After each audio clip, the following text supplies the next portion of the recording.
दर्शक श्रोताहरू, हामीले सामाजिक सञ्जालमा राख्ने भिडियो सामग्रीहरू धेरैले हेरिराख्नु भएको हुन्छ। कुनै भिडियो सामग्री यस्तो पनि हुन्छ कि कसैको गोपनीयतालाई हामीले ख्याल राखेर, हामीले ध्यानमा राखेर भिडियोलाई ब्लर पार्नुपर्ने हुन्छ अथवा छुपाउनु पर्ने हुन्छ भने अब आफ्नो भिडियोको त्यो पार्टलाई, त्यो कुनै अंशलाई कसरी ब्लर पार्ने, कसरी धमिलो पार्ने, त्यसको बारेमा म आज तपाईलाई जानकारी दिनेछु र यो तपाईका लागि सहयोगी बन्न सक्छ यो भिडियो। र तपाईले पनि कुनै भिडियोमा त्यसरी ब्लर गर्नुपर्ने छ भने वन्डरशेयर फिल्मोरा क्रैक्ड भर्सन बारेमा मैले एउटा छुट्टै भिडियो बनाएको छु। त्यहाँ गएर तपाईले डिस्क्रिप्सनमा त्यसको लिंक छ, तपाईले सजिलैसँग डाउनलोड गरेर त्यसलाई इन्स्टल गर्नुहोला र क्रैक्ड भर्सनमा युज गर्न सक्नुहुन्छ। भिडियोको कुनै पार्टलाई, अब्जेक्टलाई ब्लर कसरी गर्ने त्यसको बारेमा आजको भिडियो सामग्री तपाईहरुका लागि। र सबैभन्दा पहिले आफ्नो कम्प्युटरमा अथवा ल्यापटपमा वन्डरशेयर फिल्मोरा ओपन गर्नुहोला। यसरी ओपन गरिसकेपछि यहाँनिर मिडियामा गएर डबल क्लिक गर्नुहोला र तपाईको भिडियो कुन ठाउँमा छ, तपाईले ब्लर गर्नुपर्ने भिडियो, त्यसलाई यसरी इम्पोर्ट गर्नुहोला। इम्पोर्ट हुँदैछ। यो भिडियोलाई मैले म्युट गर्ने छु किनभने मैले एउटा म्युजिक ट्र्याकमा गीत गाएको हुनाले र म्युजिक ट्र्याकलाई मैले म्युट गरेको छु कपिराइटका कारण। प्लस चिन्हमा क्लिक गरेर मैले तल राख्छु। यसरी गरिसकेपछि अब यसमा म चाहिने कुरालाई मात्रै लिन्छु। जस्तो मैले आफ्नो फेस देखिने जुन यो भिडियोको बीचको पार्ट छ त्यसलाई मात्रै राख्छु र बाँकी म यसलाई कट गरिदिन्छु।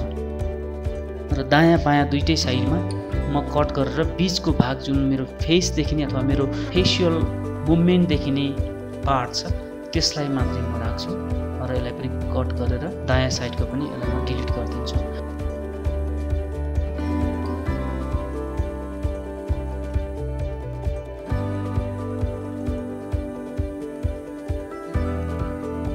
अब यसलाई म म्युट गरिदिन्छु। यहाँनिर म्युटको अप्सन छ, म्युट यसरी म्युट गरिदिन्छु। यसमा कुनै साउन्ड त्यति जरुरत छैन। अब यहाँ तपाईले देख्न सक्नुहुन्छ फेस मुभ भइराखेको छ। क्लियर रूपमा हामी अहिले हेर्न सक्छौं। र अब यो फेसलाई तपाईले मानव देखाउन चाहनु भएन, कसैलाई त्यो देखाउन गोपनीयताको हिसाबले अथवा अरु कुनै कारणको हिसाबले त्यो आवश्यक जरुरी छैन भने तपाईले त्यसलाई ब्लर गर्न सक्नुहुन्छ। अब ब्लरका लागि तपाई सबैभन्दा पहिले यहाँनिर इफेक्ट्स भन्ने जुन यो अप्सन छ यसमा जानु होला। इफेक्ट्समा गइसकेपछि युटिलिटी भन्ने अर्को एउटा यहाँनिर सब फोल्डर आउँछ। यहाँनिर 9 वटा ब्लर अप्सनहरु छ युटिलिटी भित्र।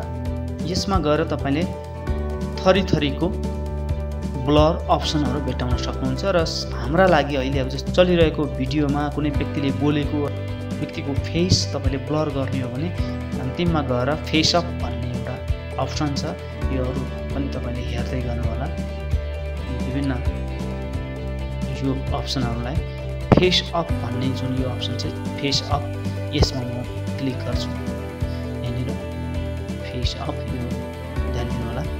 यहाँनिर क्लिक गरेर म अब यसलाई भिडियो अनुसार नै यसलाई तन्काउँछु यहाँसम्म यसरी।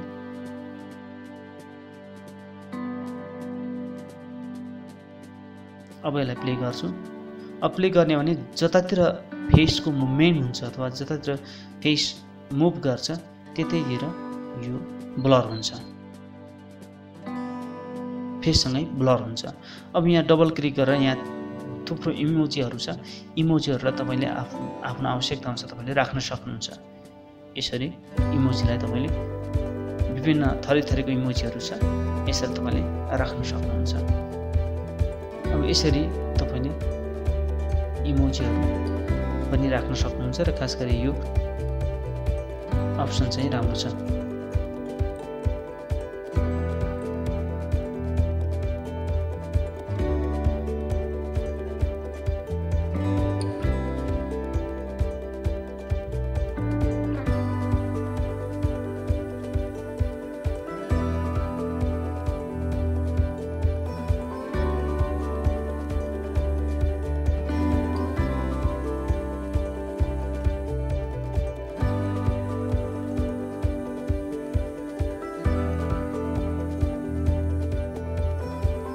यहाँबाट अरु पनि बोर्डर छ, अरु पनि image mask, tit shift circle, यहाँ थुप्रो किसिमको यसो म यसलाई डिलिट गरिदिन्छु। तपाईले चुज गरेर यसरी युज गर्न सक्नुहुन्छ।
भिडियो सामग्री कस्तो लाग्यो कृपया सुझाव दिनुहोला।